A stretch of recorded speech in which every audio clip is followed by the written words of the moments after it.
नमस्कार मंडळी, आज आपण पाहणार आहोत रवा आणि बटाट्यापासून 10 मिनिटात तयार होणारा मस्त कुरकुरीत पदार्थ।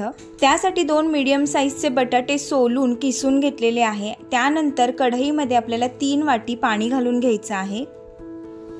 यातच आता आपण किसून ठेवलेले बटाटे घालून घेणार आहोत। आता याच्यामध्ये घालायचे आहेत चिली फ्लेक्स, आल्याचा कीस घालायचा आहे आणि चवीनुसार घालायचं आहे मीठ। साधारण एवढ्या मिश्रणाला मी 2 छोटे चमचे मीठ घातलेले आहे आणि 2 मोठे चमचे आपल्याला घालायचं आहे इकडे तेल। या मिश्रणाला चांगली उकळी आल्यानंतर आता इकडे मी बारीक रवा घेतलेला आहे। हा बारीक रवा जो आहे तो आपल्याला 2 वाटी घालायचा आहे। रवा घालत असताना मिश्रण जे आहे ते आपल्याला एका हाताने हलवत राहायचं आहे, जेणेकरून याच्यामध्ये गुठळ्या तयार होणार नाहीत। मुलांच्या छोट्या मोठ्या भुकेसाठी हा पदार्थ अगदी झटपट तयार होतो, त्याचबरोबर बराच वेळ कुरकुरीत सुद्धा राहतो। रवा घालून झाल्यानंतर मिश्रणातील पाणी पूर्ण आटेपर्यंत आपल्याला गॅस चालू ठेवायचा आहे।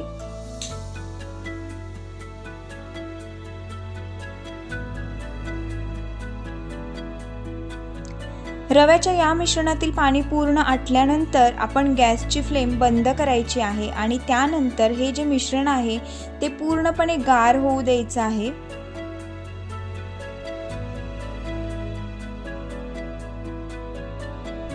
रवा आणि बटाट्याचं आपलं हे मिश्रण पूर्णपणे गार झालेलं आहे। आता वरून छान अशी हिरवीगार कोथिंबीर घालून घ्यायची आहे आणि पुन्हा एकदा आपण हे मिश्रण एकजीव करून घेणार आहोत।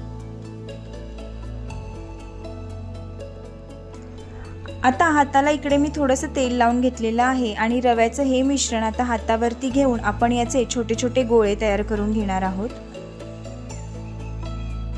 अगदी मस्त आणि झटपट असे हे आपले गोळे तयार होतात।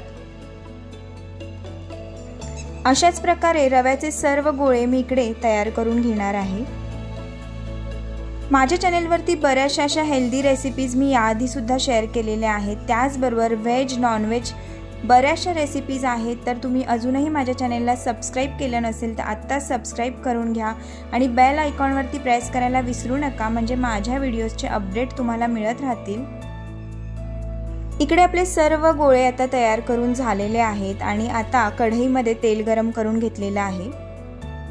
एक एक करून साधारण 6-7 गोळे मी इकडे तेलामध्ये सोडून घेणार आहे आणि हे जे गोळे आहेत ते आपल्याला फास्ट गॅसवरतीच तळून घ्यायचे आहेत। मस्त असा खरपूस रंग येईपर्यंत आपण हे गोळे तळून घेणार आहोत।